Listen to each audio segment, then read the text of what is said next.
Hello दोस्तों, कैसे हैं आप सब। आई होप सब बढ़िया होंगे और अपनी तैयारी में लगे हुए होंगे और आप होप सबने दिवाली अच्छी तरह से मनाई होगी। तो आज हम स्टार्ट करने वाले हैं अपना न्यू चैप्टर प्रेम्बल, प्रस्तावना। ठीक है, और आज हम पढ़ेंगे प्रस्तावना को। मैंने आज ऑलरेडी ये जो है मैंने प्रेम्बल को लिख के रख लिया है ताकि आपको असुविधा ना हो, क्योंकि उसमें टाइम वेस्ट हो जाता था बतेरा लिखने में। तो आज मैंने जो प्रेम्बल है उसे लिख लिया है।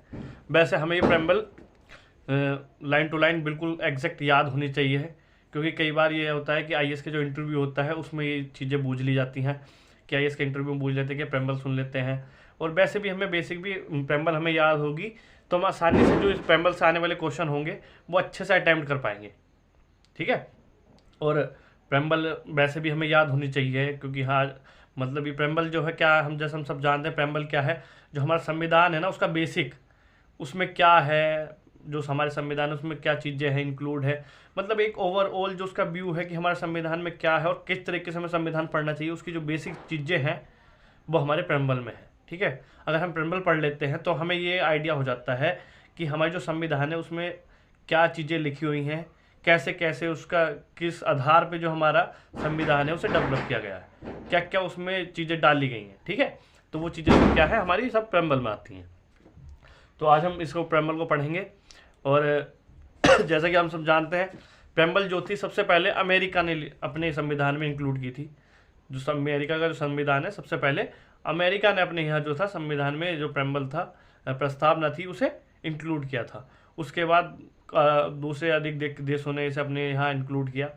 और उसके हमारे यहाँ भी जो हमारा संविधान बनना था, जो हमारे चाचा नेहरू थे उनके द्वारा जो था हमारे जो प्रेम्बल का प्रस्ताव लाया गया था। सबसे स्टार्टिंग में जब हमने पढ़ा था, इससे पहले नेक्स्ट चैप्टर में पढ़ा था हमने कि क्या था कि नेहरू जी एक प्रस्ताव लाए थे सबसे स्टार्टिंग में जो है हम प्रेम्बल, जिससे कि हमें आइडिया हो सके हमारा संविधान किस डायरेक्शन में बनाना है और कैसे बनाना है। ठीक है, तो हमारे देश में जो था जो हमारे जो पंडित नेहरू थे उनके द्वारा प्रेम्बल को संविधान सभा में प्रस्तुत किया गया था। ठीक है, तो आज हम इसके बारे में पढ़ेंगे कि हमारा प्रेम्बल है क्या, इसके जो कुछ मेन वर्ड है जैसे कि समाजवादी, धर्मनिरपेक्ष, लोकतांत्रिक, गणराज्य। ठीक है, और तुम्हारा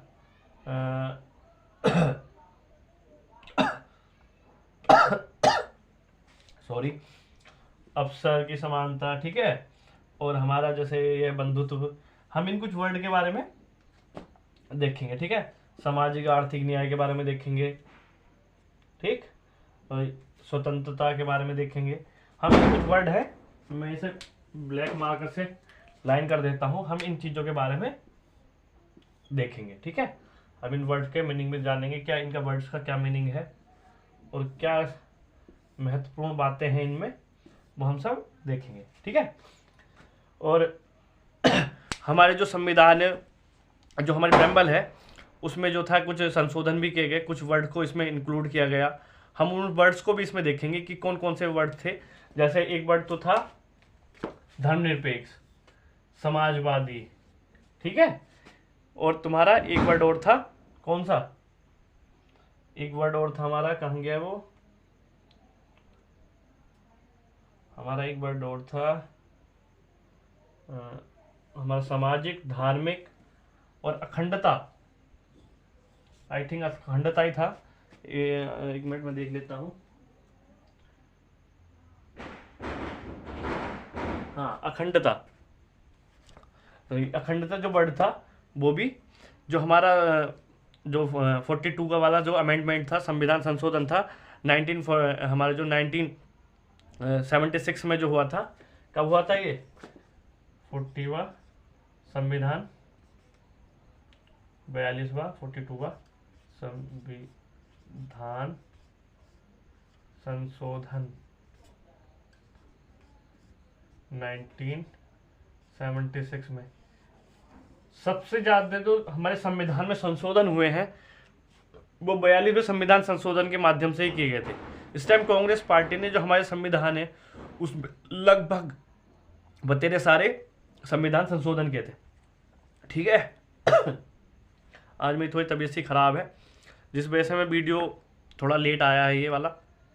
मेरी तबीयत अब ठीक है, पर थोड़ी सी डाउन हो गई थी। अभी आपको दिख रहा हूँ मुझे खांसी हो रही है बहुत ज़्यादा, कोई बात नहीं, सही हो जाएंगे जल्दी। तो क्या था, 42वें संविधान संशोधन के द्वारा हमारे जो संविधान था उसमें ये 3 वर्ड्स को जोड़ा गया था। हम इनका मीनिंग भी देखेंगे, इनका क्या मीनिंग है, ठीक है। तो हम देखते हैं हमारी जो संविधान, हमारी जो प्रस्तावना है उसका वो एक बार इसको दोहरा लेते हैं, पढ़ लेते हैं क्या है हमारी, क्योंकि ये याद होनी बहुत ज़रूरी है। तो क्या है इसका मतलब देखते हैं। हम स्टार्ट करते हैं शुरू से पढ़ना। हम भारत के लोग भारत को संपूर्ण प्रभुत्व संपन्न, ठीक है, समाजवादी, धर्मनिरपेक्ष, लोकतांत्रिक गणराज्य बनाने के लिए और इसके समस्त नागरिकों को सामाजिक, आर्थिक, राजनीतिक न्याय, विचार, अभिव्यक्ति, धर्म, विश्वास और उपासना की स्वतंत्रता, प्रतिष्ठा, अवसर की समानता प्राप्त करने के लिए तथा व्यक्ति की गरिमा और राष्ट्र की एकता तथा अखंडता को सुनिश्चित करने वाला बंधुत्व बढ़ाने के लिए दृढ़ संकल्पित होकर अपनी इस संविधान सभा में दिनांक 26 नवंबर, जिस दिन हमारा संविधान में को लागू किया गया था। वैसे तो 1950 में हुआ था, पर क्या था कि हम जैसे जानते हैं सब कुछ प्रावधान 26 नवंबर 1949 में भी कुछ लागू कर दिए गए थे, तो उसी दिन ये माना जाता है। तो उनको एक कर द्वारा इस संविधान सभा को अंगीकृत, अधिनियमित और आत्मित करते हैं, ठीक है। ये प्रस्तावना है हमारी, हमने एक बार इसको पढ़ा। अब आप सबको इसको लिख लेना है और इसको याद कर लेना है, क्योंकि इससे बहुत क्वेश्चन पूछे जाते हैं। ये बेसिक हमारा जो कॉन्स्टिट्यूशन उसका बेसिक जो चीज़ें हैं वो सब बेसिक सार जो है ये यही है। और इसके मैं कुछ मेन जो पॉइंट है वो अभी बताने वाला हूँ आपको, ठीक है। हम कुछ वो इसमें देखेंगे। एक चीज़ और है, हम धर्म के बारे में भी इसमें देखेंगे, धर्मनिरपेक्षता, वो वैसे ऊपर लिखा हुआ है। तो अब हम इसके कुछ जो मेन वर्ड हैं उनके बारे में पढ़ते हैं, ठीक है। तो आप सब इसको लिख लेना, ठीक। मैं इसको रफ कर देता हूँ अब।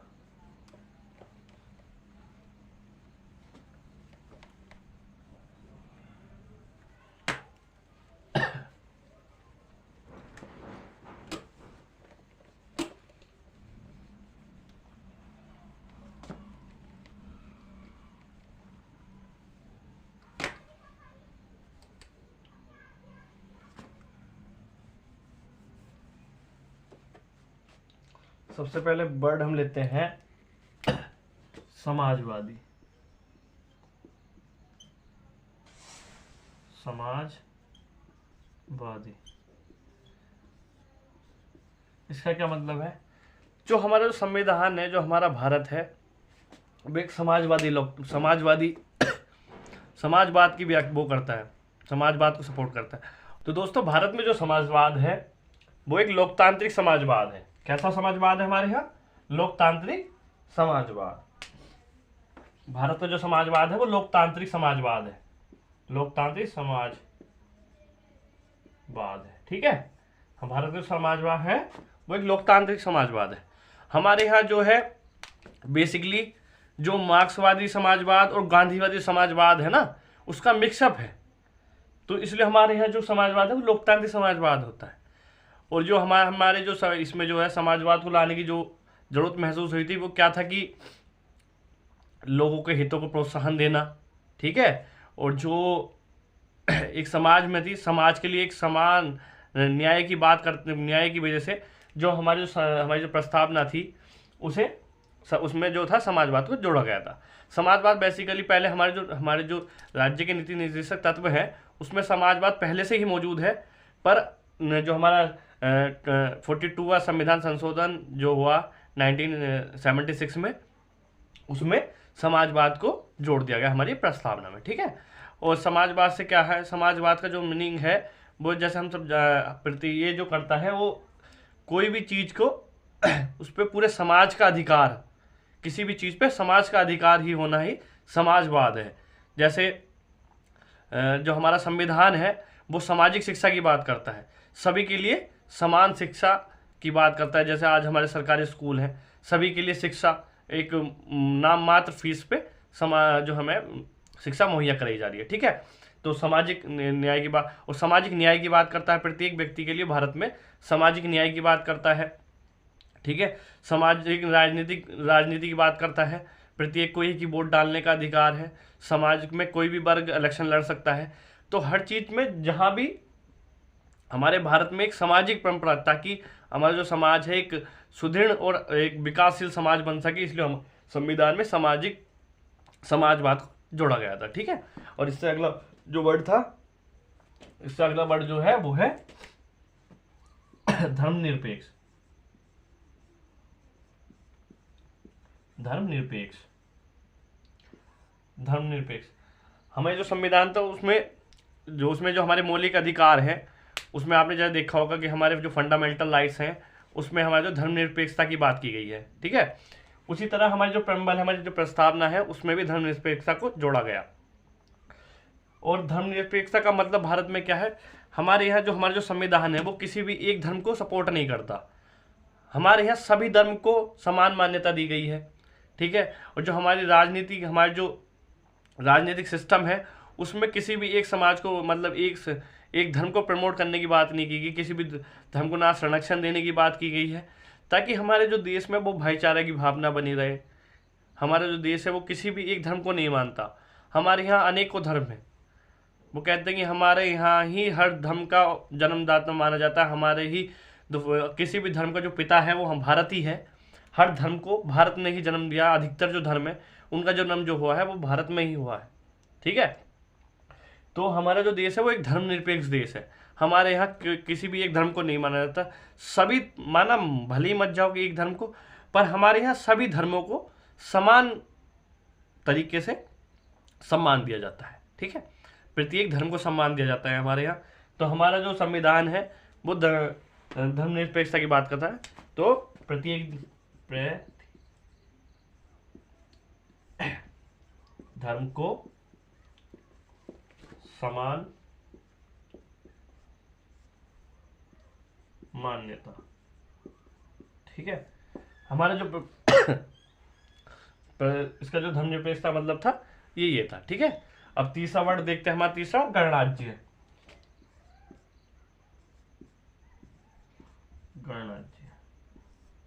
गणराज्य से क्या तात्पर्य है? गणराज्य से तात्पर्य है कि जो हमारे देश का जो हाईएस्ट जो मेंबर होगा, जो हमारे देश को चलाने वाला हाईएस्ट पावर पे बैठा हो, जैसे हमारे जो राष्ट्रपति हैं वो भी हाईएस्ट पे पीक पे बैठने वाला व्यक्ति भी, वो भी इलेक्टेड होगा, चाहे वो डायरेक्ट इलेक्टेड हो या इनडायरेक्ट हो। जैसे हमारे जो राष्ट्रपति हैं वो इनडायरेक्टली इलेक्टेड होते हैं, पर इलेक्टेड जो होते हैं वो हमारे जो भारत की जनता है वो ही चुनती है। ठीक है। वो पहले अपने एमएलए को चुनती है, एमएलए एमपी को चुनती है, वो फिर वोट डालते हैं राष्ट्रपति के लिए। ठीक है। तो इस तरीके से भले से इनडायरेक्ट है, पर जो हमारे यहाँ जो हाईएस्ट शक्ति है, जो हाईएस्ट शक्ति पे बैठा व्यक्ति भी है वो भी इलेक्शन के माध्यम से ही चुना जाता है। तो गणतंत्र का मतलब क्या है?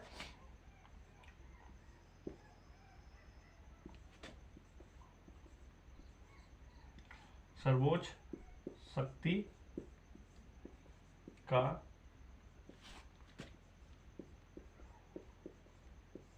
चुनाव आम लोगों द्वारा। ठीक है। तो इसका मतलब गणराज्य का मतलब ये था। ठीक है। तो अब हम देखते हैं नेक्स्ट जो वर्ड थे हमारे।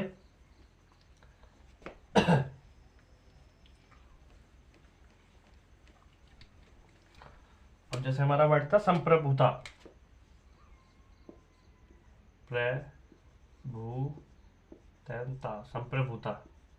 संप्रभुता से क्या तात्पर्य है कि हमारा जो देश है वो एक संप्रभु देश है।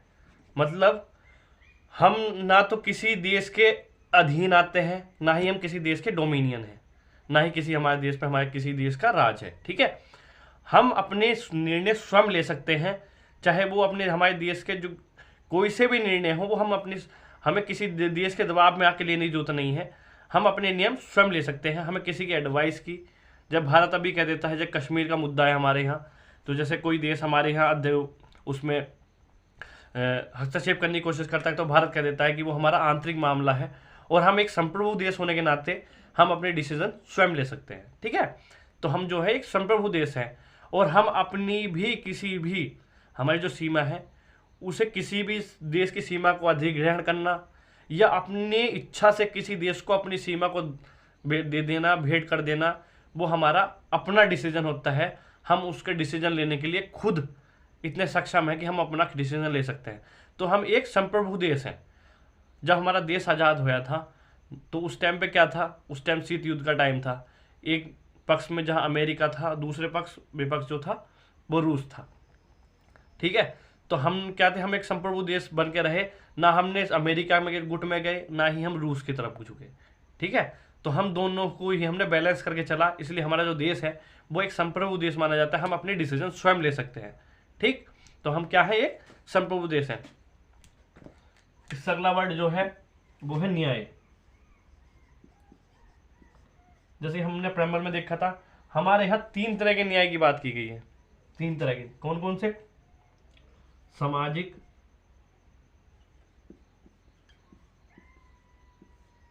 राजनीतिक और आर्थिक।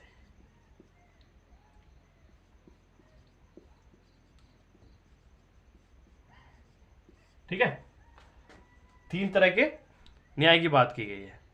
जैसे सामाजिक न्याय में जब प्रत्येक व्यक्ति को समाज में रह बिन जाति, लिंग, ठीक है, और जी किसी भी चीज़ के हिसाब से भेदभाव नहीं किया जाएगा किसी भी चीज़ के लिए। ठीक है, जैसे सामाजिक चीज़ें हैं, हम जब बसों में जाते हैं, रोडवेज में जाते हैं, सिंपल सा एग्जांपल, हम रोडवेज में जाते हैं, तो हमें कोई यूँ नहीं कहे, हमें जो रोडवेज वाला है वो यूँ नहीं कह सकता कि आप उस जाति के हो या फला जाति के हो तो हम आपको नहीं बैठाएंगे, या आप उस कलर के हो, आप काले हो, गोरे हो तो हम नहीं बैठाएंगे, या आप गरीब हो, अमीर हो, हम नहीं बैठाएंगे। ऐसा कोई भेदभाव हमारे देश में नहीं है। अगर आपके पास टिकट के पैसे हैं तो आप आराम से सफ़र कर सकते हैं। ठीक है, तो हमारे यहाँ क्या है, सामाजिक न्याय की बात की गई है। ऐसे ही राजनीतिक न्याय की सबसे बढ़िया बेहतरीन जो एग्जाम्पल है वो वोट डालने का अधिकार है। हमारे देश में चाहे अमीर हो या गरीब हो, ठीक है, या उस जाति का हो या इस जाति का हो, ठीक, या काला हो, गोरा हो, किसी महिला हो, पुरुष हो, इस आधार पर किसी के साथ भी भेदभाव नहीं किया। हमारे यहाँ सभी व्यक्ति को एक वोट डालने का अधिकार दिया गया। ठीक है, हमारे यहाँ सभी व्यक्ति को एक वोट डालने का अधिकार दिया गया। तो हमारे यहाँ ये क्या है, ये जो है राजनीतिक न्याय की बात की गई है। आर्थिक न्याय की बात की है, किसी भी व्यक्ति के साथ आर्थिक आधार पर भेदभाव नहीं किया जाएगा, या गरीबों के साथ अने ये चीज़ है वो है कि आप गरीब आदमी ये नहीं कर सकता, वो नहीं कर सकता, ऐसा कुछ नहीं है। अगर आप सक्षम हो तो कुछ भी कर सकते हो। इस गरीब और मालदार के आधार पर आपसे किसी भी प्रकार का भेदभाव नहीं किया जाएगा। यही हमारा आर्थिक न्याय की बात करता है। ठीक है, ये हो गया तीसरी चीज। अब इसके बाद जो है हमारा जो वर्ड बचता है बंधुत्व। हमारा जो देश है, हमारे जो प्रम्बल में है बंधुत्व, हम जो है बंधुत्व की बात करते हैं, भाईचारे की। किसकी? भाईचारे की बात करते हैं। तो हमारी प्रम्बल में जो शब्द लिखा गया है बंधुत्व, भाईचारा, ठीक है, हम सब एक ऐसा मत कह सकते हैं कि एक ऐसा चीज़ को लेके कि जब हम धर्म को लेके लड़ते हैं, ठीक है, या कभी कभी हम अपनी प्रॉपर्टी को लेके लड़ते हैं, कभी कुछ चीज़ को लेके लड़ते हैं, तो हमारे संविधान में जो है इस चीज़ का बिल्कुल ही डिनाई किया गया है। भाईचारे की बात की, हम जो अपने भाईचारे को बढ़ाएंगे, ठीक है, एक राष्ट्र की, हम जो देखा हम पे अंग्रेजों ने हम पे राज किया, क्यों किया? क्योंकि हम एक नेशन के थ्रू एक संघ, एक मजबूत संघ के थ्रू नहीं जुड़े हुए थे। आज क्या हमारे अंदर एक राष्ट्र की भावना है कि हम भारतीय हैं। सबसे पहले हम क्या हैं, एक भारतीय हैं, ना हम उस धर्म के हैं, ना हम पुरुष हैं, ना महिला हैं, वो सब चीज़ें बाद की हैं। हम अमीर हैं, गरीब हैं, वो सब चीज़ें बाद की हैं। सबसे पहले क्या है, हम एक भारतीय हैं। तो इस चीज़ के माध्यम से हम भाईचारे की भावना को बढ़ावा देते हैं ताकि देश हमारा उन्नति पे जा सके और हम विकास कर सकें। ठीक है, तो भाईचारे की भावना दी, भाईचारा, बंधुत्व, ठीक है, इसका मतलब ये है। और कोई वर्ड बचा है? और एक बच रहा है हमारा लोकतांत्रिक। ठीक है, लोकतांत्रिक, लास्ट वर्ड जो बच रहा है हमारा लोकतांत्रिक। हम उसे भी समझते हैं कि लोकतांत्रिक का मतलब क्या होता है।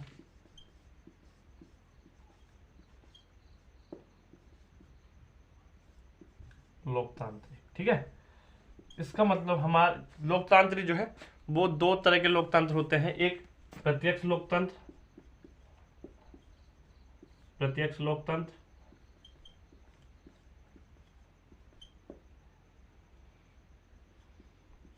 दूसरा होता है अप्रत्यक्ष लोकतंत्र। मेरी राइटिंग थोड़ी गंदी है, हम सुधार करने की कोशिश कर रहे हैं वैसे, और जल्दी ही सुधार कर लेंगे वैसे, पर राइटिंग थोड़ी हमारी है गंदी भाई, हम इस चीज़ को मानने के लिए तैयार हैं। तो दो प्रकार के लोकतंत्र हैं, एक प्रत्यक्ष लोकतंत्र और एक अप्रत्यक्ष लोकतंत्र। और अप्रत्यक्ष में भी दो तरह के लोकतंत्र होते हैं, एक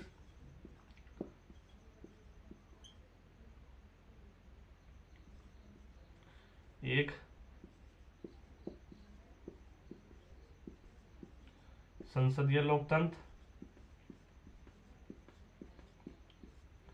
दूसरा है राष्ट्रपति लोकतंत्र।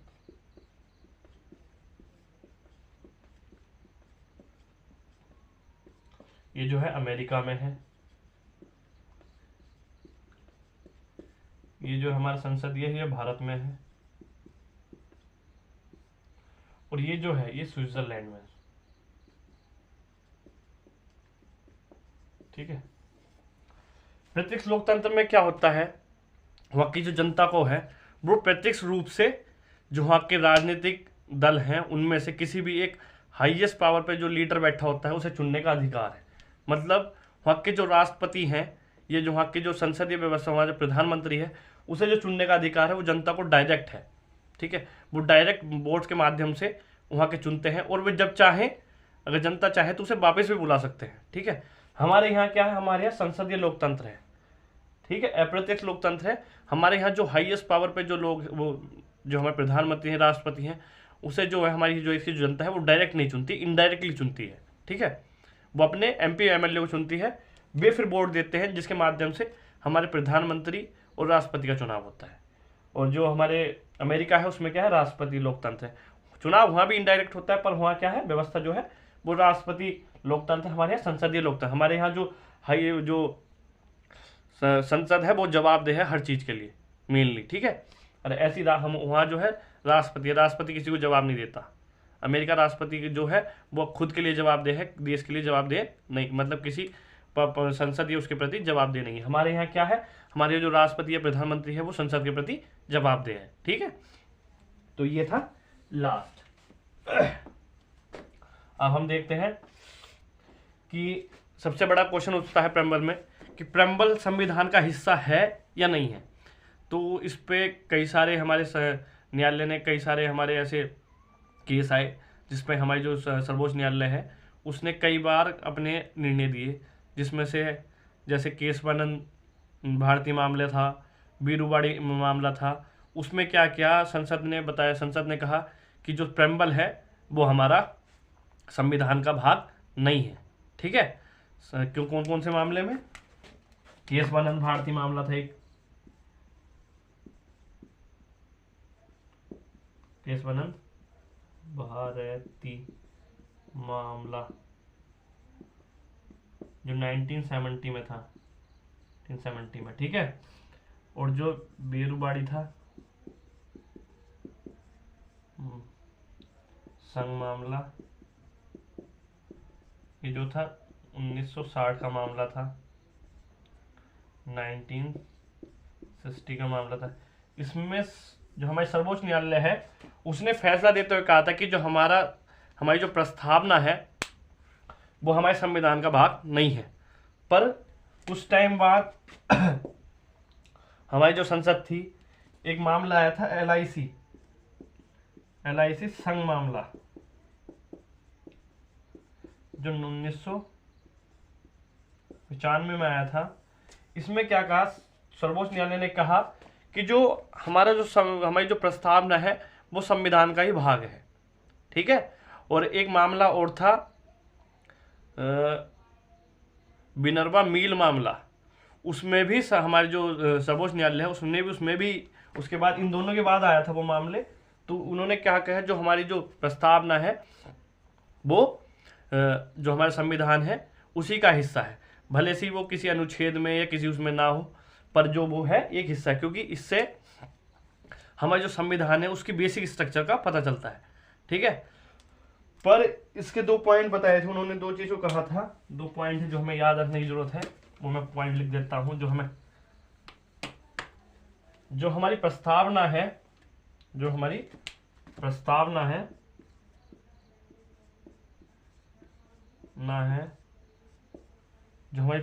है वो ना तो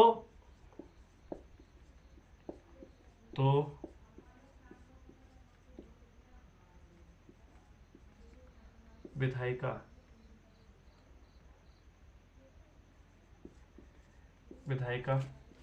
को शक्ति देती है,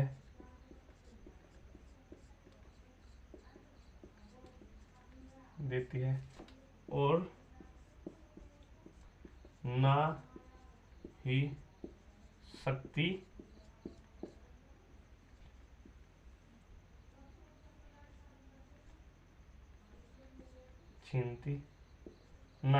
छीनती है। दूसरा, गैर न्यायिक है। मतलब ये प्रस्तावना से ना तो वो हमें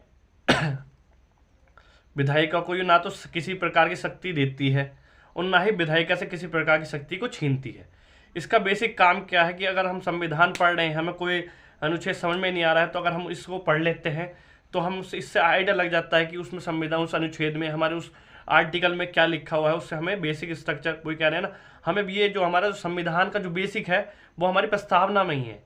तो हमें उस चीज़, किसी चीज़ का, अगर कोई हम कोर्ट किसी चीज़ का मामला दे रही है, संसद में कोई मामला आया है जिसमें हमें समझ नहीं पा रहे उसमें क्या है, तो हम प्रस्तावना को पढ़ते हैं तो हमें उसका अर्थ पता चल जाता है कि उसका अर्थ क्या है। तो ये ना तो विधायिका को कोई शक्ति देती है और ना ही विधायिका से कोई शक्ति लेती है। ठीक है, और ये गैर न्यायिक है कि मतलब हम इसे न्यायालय में चुनौती नहीं दे सकते कि कोई व्यक्ति कहे कि इसमें ये लिखा हुआ हमारे साथ है तो इसे हम न्यायालय में जाएंगे, तो भाई हम न्यायालय में नहीं जा सकते क्योंकि ये गैर न्यायिक है, तो हम इसे न्यायालय में चुनौती नहीं दे सकते। ठीक है, हम 2 चीज़ों को याद रखना है। तो ये कुछ चीज़ें थी हमारी प्रेम्बल की प्रस्तावना की जो हमें याद रखने की जरूरत थी।